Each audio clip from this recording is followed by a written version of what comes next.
Well, let's get into all of that. Are you ready to hop in? You got any questions? I'm sure. I'm Okay. ready. All right. It's so good to meet you. Thank you so much for taking a minute out. Oh, thank you for having me. This was incredible. Thank you. I've done about 25 of these, so I'm kind of a pro now. You're a veteran. Absolutely, you are. Yeah. So before we get into your journey, before we get into your work, everything that we've kind of touched on a little bit, I want to know this. 5 years ago, this pandemic changed so many things for all of us. How did you get through it, and how has it affected the way that you write and live your life today? Well, the pandemic worked for me crazily because I went to Italy to I had written this, I had started this book about 10 years ago, and I put it aside and went back to school, wrote another book, and then went to Italy in 2019, October, before anybody knew what was what. And I was so sick. I went to do research. I walked 88 miles through Rome. I got so sick. I'm like, what the heck is this? And I was joking with my friend from Venice because it was full of Asians. And I said, I must have some Asian plague, And lo and behold, that's what it was because we didn't know until January of 2020. So I was sick for about 6 weeks and I survived, but it afforded me the opportunity to sit down and write for 8 hours a day Yeah. because there was, nothing else really to do. My husband's a surgeon, and so he had to go to the city to do, see patients sometimes, and it was a ghost town. I Yeah. mean, nobody on the street. It was surreal. But, I have I think we should have just left it alone and let it run its course rather than all this, shutdowns and whatever from a medical perspective. But yeah, it was something. It was interesting, but What it didn't change the way I write because I always put I don't write medical stories per se, but I always get something in there. Somebody's always sick, dead, or dying in my stories, so Yeah. I weave it in. But yeah, no, it was a very surreal time, Yeah. like a lot of people. Yeah. Well, they did. I remember at one point Fauci was like, "We're all going to get it." Like, it's just, or the government said it, or people would say it, and one way or another, it Well, was. he was instrumental in getting it going because, my husband knew him actually, but yeah, I don't know. I mean, who knows what the truth is? We'll never really know for sure. I know we aren't. We just know what they tell us. So, Yep. and that's it. But yeah, it was an interesting time. But I lived in a very small neighborhood of 13 houses. So we decided we had each other's germs anyway. Yeah. Actually, the town I lived in was ground zero for COVID. It was the first case. It was in New New York, and it was north of me, but it was some party they had, and that was the first of the that sparked the whole thing anyway, in that area. Yeah. So, but it was like people travel and, back in the day it would be confined like the plague, like if you travel now where everybody's on a plane and Yep. you don't know what's coming in.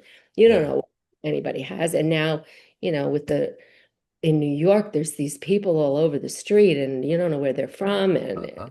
you don't know what they've been vaccinated or not. I I had to go all the way to Potsdam, New York to get a vaccine because I wasn't in the system or whatever, in New York. So I had to go upstate. It was almost to Canada. There were moose crossings. It was 8 hours each way. I had to go twice. And because I wanted to go to Florida to see my grandson, and that was the only way I could do it. So Wow. if you look back, I wonder how we're going to be judged by future generations. Like, look how crazy they were. Remember putting the packages outside? You've had a package delivered, you left it outside for 24 hours. That was insane. I You know. know, bleaching and whatever. I mean, oh my God. It was It's nuts. it's just a bad flu now, whatever. I've had it 4 times, so I yeah. gotcha. Yeah. But I don't do well with it. I was really sick. My husband gets it and he's done in 24 hours, but I'm like really sick. And I Yeah. can't, the vaccine made me sick too. So Wow. yeah, but it changed our way of life, and it Yep. was just, Who knows? Who knows what's coming down the pipe? I know, exactly. So Scary. it's very scary. So let's get a handle on your career. If I was to put you in front of a bunch of 12-year-olds at career day and they wanted to know your evolution to being a writer right now, how would you explain your career? Well, I didn't do it out of the gate because I didn't know I could, to be Yeah. honest. I didn't know if it was a thing. I mean, my father, he didn't even think women should go to college, like or do any of that. So I had a struggle to even be a nurse. I'm going to see naked men. Well, I'm going to see them anyway at some Yeah. point.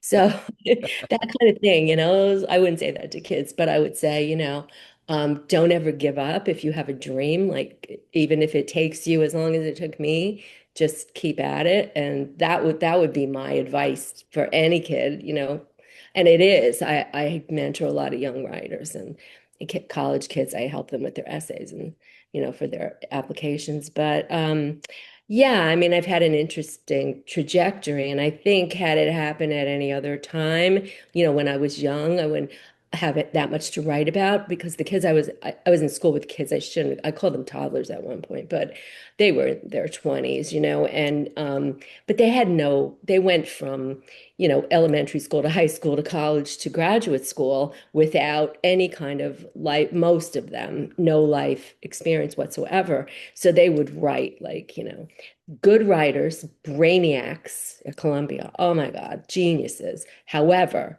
they didn't know what to write about. So they'd write, if I read one more story about dates gone horribly wrong or dates turning into aliens and things like that, but not all of them. I mean, very few of us, for all that tuition in that class, published. Yeah. So, it was kind of a way station between growing up and just lingering around because you can take 5 years to graduate, to get your work done and hand it in. So it gives you an opportunity to live in the housing and it gives you an opportunity to have, insurance paid for and things like that. Not all of them did that. They were anxious to get out, but only one that I know of, two that I know of actually published with, and they went on, they grew up, they got married, they did whatever, but it's a struggle, I have to say. It's like I would, as Lori Moore, who's she's kind of an essayist, short story writer. She said, how to be a writer. She wrote an essay and said, try everything else first because it's not easy. I love writing, but publishing and marketing is not good. It's not fun. Yeah. But yeah, and it's very expensive. Yeah. Public, I should have been a publicist. I talk a lot, so they make a fortune. Yeah. Fortune. Yeah. Absolutely. Yeah. So, it's but if you have a dream, like it's hard to let go of it. It's hard to say, I'm giving up. And if you give up, it'll never happen. So, Yeah. So what did you want to be at 12 years old? What was your dream job? oh, I want to be an actress, but that was no, not going to happen. I mean, 12, hmm. See, in my day, 12 was like a child, Yeah. so, but now, I don't know. Now, I guess they're more mature than we were. We were still riding bikes outside and playing Barbies. Uh-huh. But Yeah. it was more like when I was 16, I got a job in a hospital, after school and on weekends. My friend got me a job. So I got hooked. Like medicine is an adrenaline rush, So I became a nurse and that did that whole thing. And then I left when I got married because my husband would never be home and I took care of my kids. I didn't want to leave them. So that's why I stopped doing it. Of course, now they make a lot of money. Yeah. When I was doing it, they didn't. So, Yeah. no. Yeah. Yeah, a lot of things I got into. I I did catering. I went to culinary school for a few minutes with another. Yeah, I did that before I went to Columbia. I went to the French culinary. Oh my God. Talk about oh, it was like Hitler chef, And Right. they were French, so And I used to argue with them because I was older. I was like, Is the president of France coming to eat this tonight? Like, what? I'm in school to learn, not to get yelled at, but whatever. That's how they do it. So I was like, adios. And that was the end of that. But I was catering when the chef was in diapers. So it was, I guess I have a bit of bravado, like I put myself in these situations where um, uh, I'm the odd one out, like I'm light years older or whatever. But I had a trick up my sleeve. I laughed at myself first. So if you laugh at, I found it very disarming because if you laugh at yourself first, they don't know what to do. Yeah, Like he's going to make fun of me. So that worked like a charm. yeah, So that was, I mean, they might have done it behind my back, but I had a great rapport, not so much with the professors, but with some of them. But it was interesting, like at Sarah Lawrence, what they do, that's where I went to undergrad. It's a great school for, young people that are away from home because every professor meets with every student every other week. So, they can eyeball them if they're struggling with not just academics, but, being away or getting into trouble or whatever. So, except for me, like I had to do it too. And they would ask me, "Oh, my wife is sick. What do you think it is?" I'm like, "Oh my God," but I'm still friends with some of them. So, yeah, it was an interest. I highly recommend it. yeah, Like if you have the bravado to do it, like now there's online, but I don't like online learning. I like to physically be there, but yeah. I highly recommended it. It was invigorating. And now I'm like came down with a thud because I mean I've been out of there since 2017, but you know, Yeah. miss it. So let me ask you this. As a writer, what was your favorite book growing up? What was your author? Who did you love? I don't know. I don't remember the author and it's out of print, but at 11, I read The Microbe Hunters. Okay. And it was about, like the Madame Curies and that kind of thing. I was fascinated. I don't know why, but I was fascinated by that book. So that was pretty much it. I mean, my mother was a librarian, and I was, the black sheep of the family. So I would purposely not, I would read like when she wasn't looking, so I wouldn't, you know what I mean? Yeah. Anyway, I don't know. I read a lot, and then at Columbia, I had to read Sarah Lawrence not so much, but Columbia 1,200 pages a week. So my eyes were bleeding. And now, unless the book, well, I have to read a lot for review a lot of books, but now if it doesn't catch me in the first chapter, I'm like, put it aside. I have about close to 2,000 books in my house. It's a library in here, Yeah. but they're all over the place. But yeah, it's kind of, I just had a review of fantasy horror book, which is not my thing at all.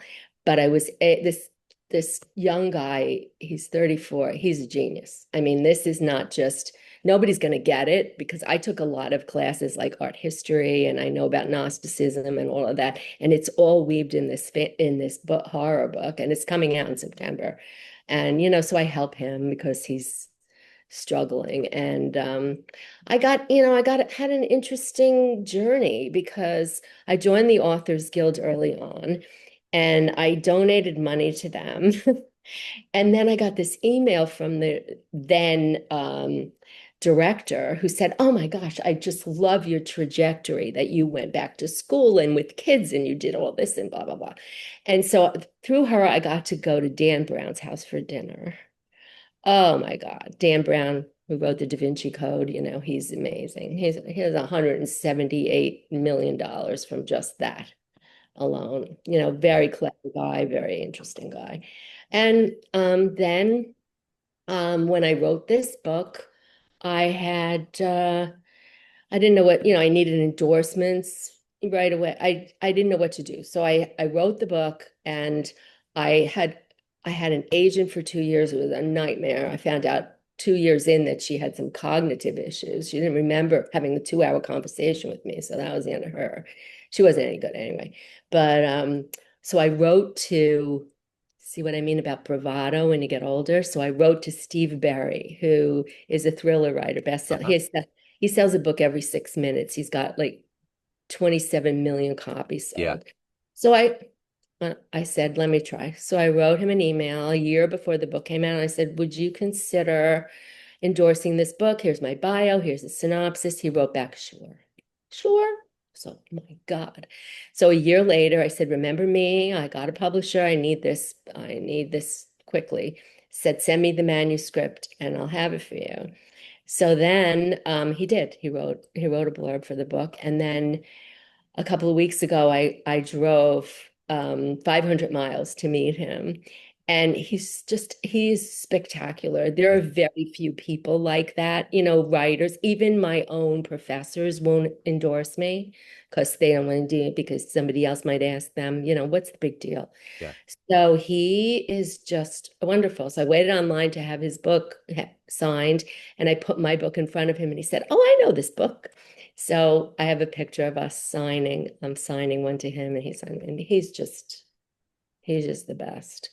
And I think a lot of it is luck because, I don't know. I can't go out on the highways and byways and drag people to read. People don't read. They want quick, they want audio book or they want, I don't know, nobody sits down and reads anymore. We need a huge power failure or something. Yeah. But Yeah. it's a problem, my publisher's on my back all the time. Like, what are you going to do? I've done more PR and more marketing than any of their other authors, according to the publicist. So and I'm an old lady. What do I Right. do. So it's a struggle, but Yeah. I'm not going to give up because that's not my style. But Yeah. and that's my recommendation because people are like, oh, even Harper Lee, who wrote To Kill a Mockingbird. Mockingbird. Yeah. She lived next door to a good friend of my mother's. So she told her, I will never publish again. It was too hard. It was too much work and too much. And she didn't. Her editor published that second book after she was dead, found it in her house. So, I get it. I get it, but that's not my style. Yeah. I have the second one already done. It's finished. I'm just editing it to send in. And then I have another book I wrote. I didn't expect to have a series, but I woke up with the first line in my head for the next book. So then I bang that out really fast. I do a lot of research though, I Yeah. don't just come up with the stories. It's based on some kind of truth, like Vatican Daughter. I was researching Italian Jewish last names for a character, and I came upon the little known story of the papal kidnappings of Jewish children in 1859 by the then Pope Pius IX, which is an absolute true story. And so I did more research on that, and I found out that Professor Brown wrote a book about it. So he was very gracious and answered all my questions. So that's how it comes about. Like you Yeah. go down these rabbit holes, when you do research. So you come upon things you weren't planning on writing, and then there you go. Yeah. You know, Yeah. yeah, yeah. So the Pope, I never expected there to be an American Pope. Right. So that's why I made him an American Pope. Yeah. And I know the beginning, like where I have the other European popes are grumbling in the first chapter, American, and I'm sure that's what happened. And so Yeah. um, I almost went off the road. I was driving and I heard, oh, elected an American. I was, oh my God, how is that possible? But Yeah. yeah. So, So, who's been your inspiration? Who's been kind of your hero in your life to get to this point? me. Yeah. People ask me that. I don't have a hero. I came from kind of a storytelling family. My first book is sort of based on my mother's life.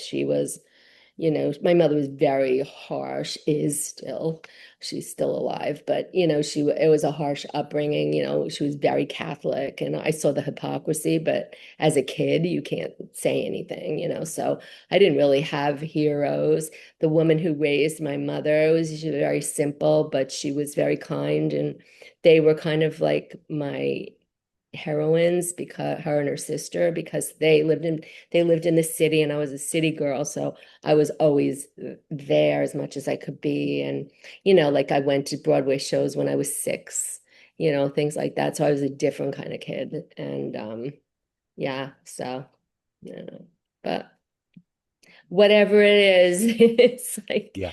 but I didn't have, I was always told I couldn't do stuff. I guess that was, maybe it's generational. I don't know. They weren't like that with my siblings, but you can't, you can't. And then I'm like, I want to bet. So, it took a while, but I got there. So, So if you had a dream and ran into that younger version of you that was told you couldn't do these things, and you could give that version of you a piece of advice based on this life you've lived, the wisdom you've gained, what advice would you impart?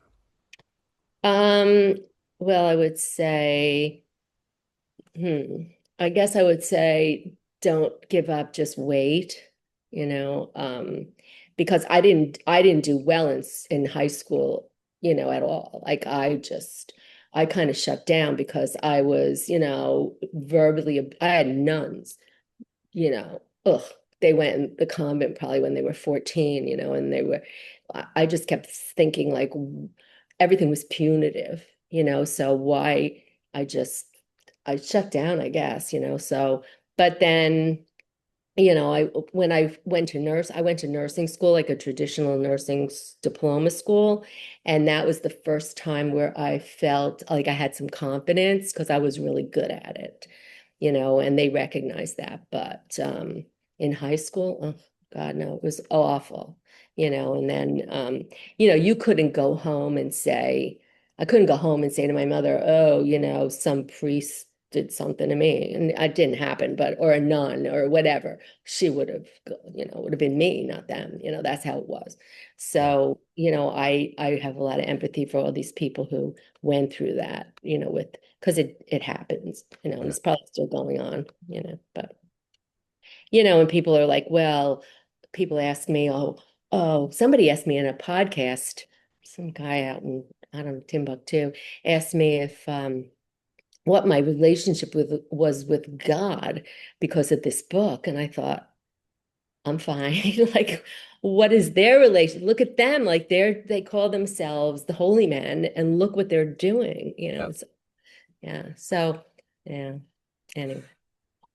So if everything that you've done in your life and accomplished and evolved to, what are you the proudest of? I guess the writing, but it's funny you should say this because this morning I was all like down in the dumps because I'm here and I just got some Floridian review of my book that who knows who they are, and they're like giving me numbers, like a rubric. Oh, it needs development. And I'm like, it's already published. It won 4 awards. You're like, what are who are you? So that's what I deal with down here. It's like everybody's self-published and they're like, oh, they're Yeah, recommending AI. So I guess I'm most proud of, that I went to Columbia. I didn't think, I thought it was a joke because they call you up to tell you you've been accepted. And I just did it on a lark. I got picked for jury duty, 3 months of federal criminal court in New York City and accepted to Columbia on the same day. So I thought, I have the worst luck in the world. So this woman calls up, and my son answered the phone. I wasn't home. I got home from jury, and she goes, there's a professor, somebody I called you. And I'm like, what? So I call back and I'm like, is this a joke? Who is this? So she was laughing, no, no. So I brought a lot of humor into academia, where it doesn't really ever exist. yeah, So they like that. But I figured, what are they going to do to me? I can make jokes, they right. could, what are they going to do to me? They're not going to kick me Yeah, out for that. So, yeah, I don't know. It was fun. I had fun. I had fun doing it. It was yeah, hard. I'm not minimizing it. There were no tests in either college, which was great. yeah. It's all writing, so I'm good at it. So I'm really good at research, and I uncovered things about myself that I didn't know. Like I didn't know I could be a good student. I have a 4.0 from Columbia, Yeah. and I have 3.8 from Sarah Lawrence because of one professor, but that's story. So, yeah, you just keep plugging along. Not That's dead it. yet. So, what's the best fan letter you've gotten from Vatican Daughter? I just got one. Yeah, I just got one. Well, I stupidly put my email address on my website, which unleashed this frenzy of scammy marketers like Marvin Marvelous. Yeah, I'm going to hire you. But I got through a contact form, which I have now, somebody wrote to me and said how fabulous it was and how much they loved it. And this was random out of the blue. And where can they buy the next one? Yeah. Which was astounding. That like really was good, like because usually you get, I mean, you need preliminary. The best thing you could do for a writer is write a review Yeah. because it's something about an algorithm, makes my hair hurt, all that stuff. But so I asked my neighbor who claims to be an English major. So I said, would you, if I give you the manuscript, would you have a review ready for day one? And she gives me 4 stars and she lives next door. So, everybody